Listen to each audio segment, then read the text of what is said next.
Hello everyone, मेरा नाम निशित। Welcome to MP exam वाला। और दोस्तों, आज के सेशन में आप सभी का बहुत बहुत स्वागत है। देखिए, मुझे पता है कि आप लोगों के मन में महिला सुपरवाइजर को लेकर बहुत सारे डाउट्स हैं और बहुत सारे कमेंट्स मुझे ये मिले कि सर हमें थोड़ा एजुकेशन क्वालिफिकेशन को लेकर कहीं ना कहीं डाउट्स है। जो बच्चे पर्सनली भी मुझसे कनेक्ट करते हैं तो कहीं ना कहीं क्वालिफिकेशन को लेकर थोड़ा बहुत डाउट होता है बच्चों के मन में। तो आज मैं आपके उन सभी संदेहों को बिल्कुल खत्म कर दूंगा जो आपके क्वालिफिकेशन या एज लिमिट को लेकर आते हैं। ठीक है, तो बहुत ध्यान से देखिएगा और इस वीडियो को उनके साथ जरूर शेयर करिएगा जो इस एग्जाम के लिए एलिजिबल हैं और साथ ही साथ जिनकी एज क्राइटेरिया पर मैच होती है और एजुकेशनल क्वालिफिकेशन मैच होती है। इस वीडियो को उनके साथ जरूर शेयर करिएगा ताकि उनके मन में ये क्लियर हो जाए कि ये जो एग्जाम है वो दे सकते हैं और निकाल सकते हैं।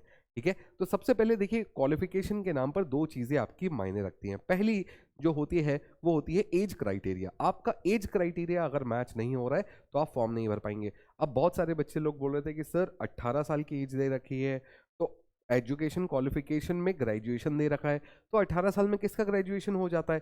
बिल्कुल सही बात है, बट वो मिनिमम एज क्राइटेरिया है, इस बात का ध्यान रखिए।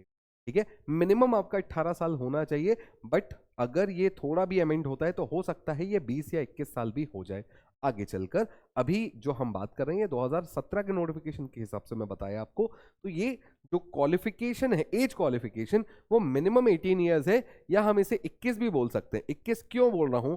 क्योंकि क्योंकि जब हम ग्रेजुएशन की बात करते हैं, क्योंकि यहां पर दो क्राइटेरिया, पहला तो एज, दूसरा तो एजुकेशनल क्वालिफिकेशन। जो एजुकेशन क्वालिफिकेशन वाला एरिया है ना, वहां पर क्योंकि ये सुपरवाइजर की जॉब है भैया, तो जो एजुकेशन क्वालिफिकेशन है वो बैचलर डिग्री मांगा हुआ है। ठीक है, बैचलर डिग्री आपसे मांगा हुआ है। अब यहां पर भी बहुत सारे बच्चों के डाउट्स हैं कि सर अगर हमारा एजुकेशन क्वालिफिकेशन, जो हमारा ग्रेजुएशन है, वो आर्ट्स फील्ड में है तो क्या हम एलिजिबल हैं? क्या हम कॉमर्स से हैं तो हम एलिजिबल हैं? क्या हम साइंस से हैं तो हम एलिजिबल हैं? या हमने प्राइवेट से किया है, या हमने डिस्टेंस लर्निंग से अपना ग्रेजुएशन किया है? तो देखिए, ये सारी चीजें वैध हैं, मान्य हैं, बशर्ते आपने एक गवर्नमेंट रिकॉग्नाइज्ड यूनिवर्सिटी से अपना ग्रेजुएशन किया हो। ठीक है, आपकी जो यूनिवर्सिटी है वो गवर्नमेंट रिकॉग्नाइज्ड होनी चाहिए, यानी वो एक मान्य यूनिवर्सिटी होनी चाहिए।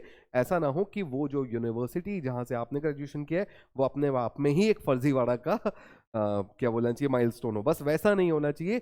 एक कायदे की सही यूनिवर्सिटी से अगर आपने ग्रेजुएशन किया है, फिर आपने वो ग्रेजुएशन एमए किया है, बीए किया है, बीएससी किया है, बीकॉम किया है, कुछ भी किया है, बैचलर डिग्री है, ग्रेजुएशन है आपके पास, ठीक है, तो आप ये फॉर्म बिल्कुल भर सकते हैं। एज लिमिट आपकी कहां तक है? तो अगेन, जो लास्ट नोटिफिकेशन में था 45 इयर्स आपकी एज लिमिट थी। इनके लिए, इन एमपी, जो महिलाएं एमपी से हैं उनके लिए, और जो लोग अदर स्टेट से हैं और वो फॉर्म भर रहे हैं तो उनके लिए जो एज लिमिट थी वो थी 35। तो यहां पर बिल्कुल एमपी वाले विद्यार्थियों को फायदा तो मिला है एज लिमिट में।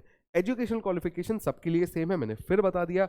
अब कोई डाउट नहीं होना चाहिए कि सर हमने प्राइवेट से किया है, बिल्कुल एलिजिबल हो, हमने डिस्टेंस से किया है, बिल्कुल एलिजिबल हो, आपने कहीं से भी किया है, कैसे भी किया है, बस ग्रेजुएशन है तो आप एलिजिबल हो।